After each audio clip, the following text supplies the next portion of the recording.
Welcome to Gamification in the Classroom, Executive Summary by Chris Nordmann. The reason I chose gamification in the classroom is I believe that it is the future of education. Before we get into how gamification can be used in the classroom, we need to define what it is. Gamification is using game thinking and game mechanics in a non-game content in order to engage users and solve problems.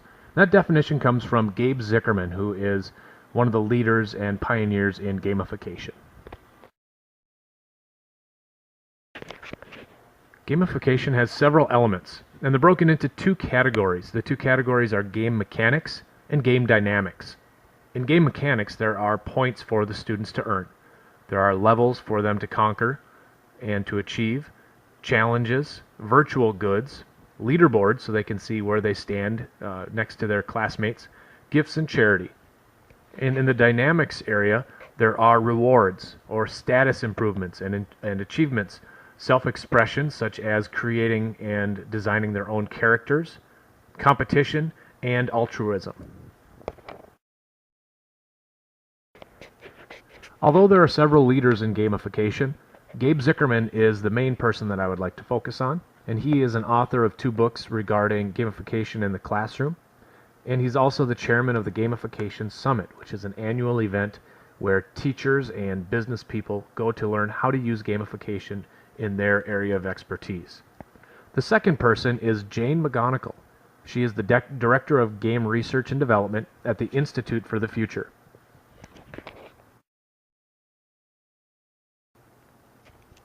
When researching gamification in the classroom, I came up with 3 questions.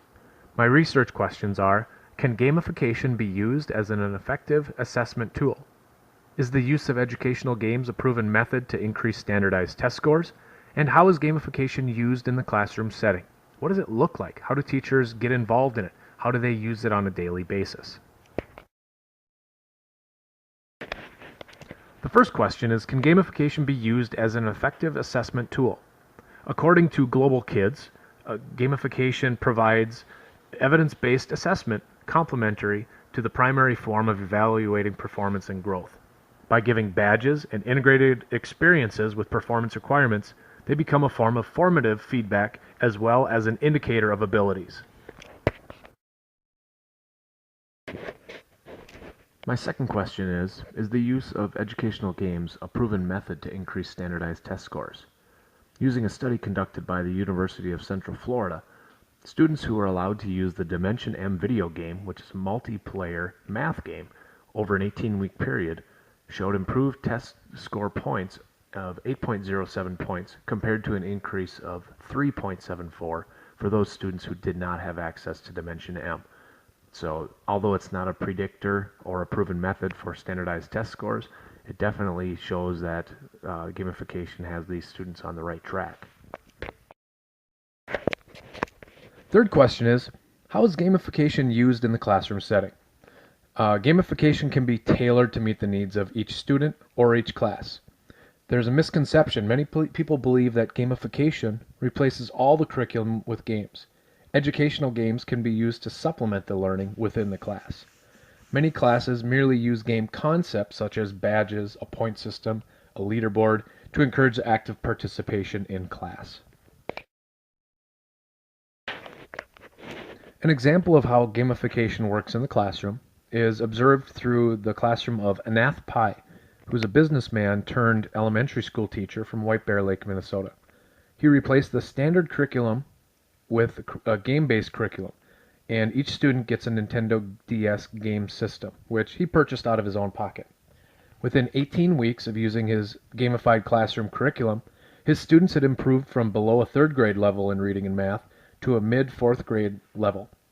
His students, when they discuss why they do so well, they say that learning is fun and it is also multiplayer. It's a bonus that comes with gamification. Some of the information that arises when learning about gamified classroom is the boost in cognitive learning. In addition to being a great way to keep students engaged, researchers have found that video games have real potential as next-generation learning tools. Jeffrey Takeman, the director of Duke University's Human Simulation and Patient Safety Center, discusses how serious games and virtual environments are the future of education, whether it be for the virtual dissection of an animal in science class or the virtual simulation and gameplay of a Civil War type setting.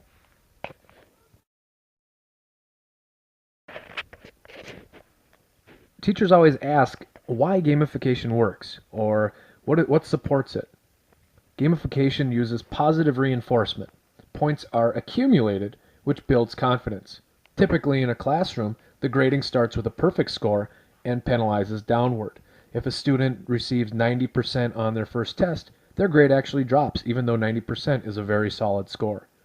Another reason why gamification works is that students have urgent optimism, and that's a phrase coined by Jane McGonigal. It describes their willingness to tackle an obstacle due to the reasonable belief of success that comes with playing video games. A video game will never give you anything that can't be achieved. Teachers often ask, why should we switch to gamification? Why should we introduce it into our classroom? Well, think about how much time is spent playing video games. According to Jane McGonigal's research, the average person plays 10,000 hours of video games by the time he or she is 21 years of age.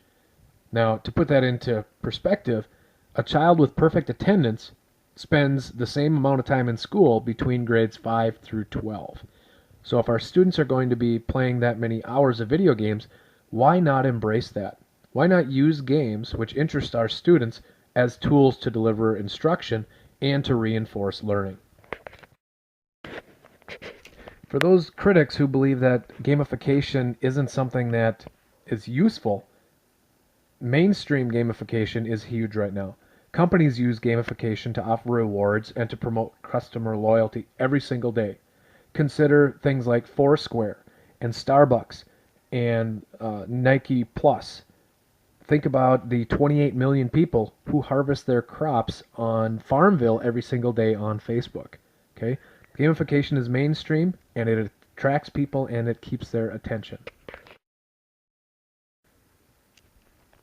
To include some personal experience from Odyssey Academy where I teach, in the 4 months of using edmodo.com, our students increased NWEA math scores by 8% above the typical anticipated growth. 8% is pretty huge. Students have increased assignment completion. Students are using the extra time in class to play math games instead of non-educational activities or instead of getting into trouble. Over the winter break, 88% of our students participated in an online math games competition. Gamification's working. Where to go from here? I need to find more unbiased sources of data to support gamification. It's easy to find information, however, it's not so easy to find information that isn't from gaming websites. You want to find something that's unbiased. The second thing is, since gamification is relatively new, I have to consider projections and statistics from qualified researchers, not just people putting numbers out there. And the third one is, knowing the positive impact that gamification has had on my middle school, I'm excited to see what our standardized test scores look like. So hopefully we can add to the positive statistics, since I know that it's making a huge impact on my students.